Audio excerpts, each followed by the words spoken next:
Hi everyone, আশা করি সবাই ভালো আছেন। আজকে একটা নতুন এক্সপিরিয়েন্স শেয়ার করতে যাচ্ছি তোমাদের সাথে।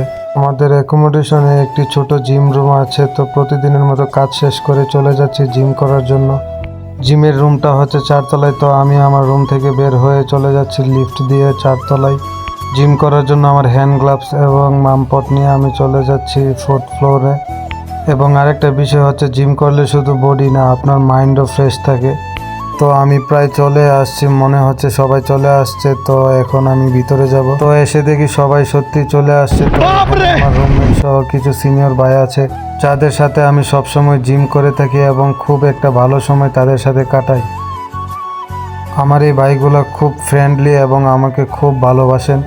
এটাই হচ্ছে আমাদের অ্যাকোমোডেশনের জিমের room, not big but useful. এর মধ্যে আমি আসার আগে আমার যে ভাইগুলো আছে তারা সবাই একে একে জিম করা শুরু করে দিয়েছে।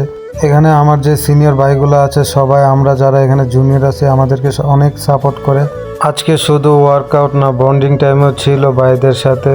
একসাথে জিম করলে কেমন জানি একটা ফ্যামিলি ফিলিং চলে আসে। সত্যি কথা বলতে এখানে দুজন ভাই আছে, তারা খুব ইন্সপায়ারিং এবং তারা আমাদেরকে একে অপরকে খুব এনকারেজ করে।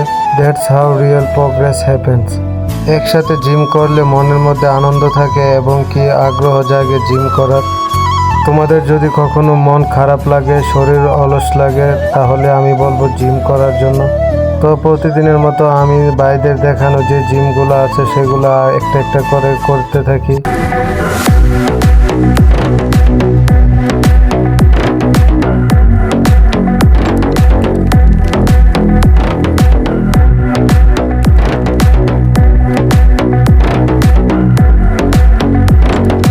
এর মধ্যে আপনাদের সাথে একটা মজার বিষয় শেয়ার করে। আমার এই ভাই আমাকে চ্যালেঞ্জ করছে আমার থেকে ভালো বডি বানিয়ে দেখাবে। আমিও অ্যাকসেপ্ট করেছি। सिस्टम पार देंगे। এমনভাবে প্রতিদিন ভাইদের সাথে মজা করি আর আমার রেগুলার যে জিমগুলো আছে সেগুলো করতে থাকি। তারপর প্রায় এরকমভাবে প্রত্যেক দিন 2 থেকে 3 ঘন্টা জিম করার পর চলে যাই। তো আজকের মতো এখানে শেষ আমাদের জিম করার ভিডিও। সবাই ভালো থাকবেন, আমাদের জন্য দোয়া করবেন।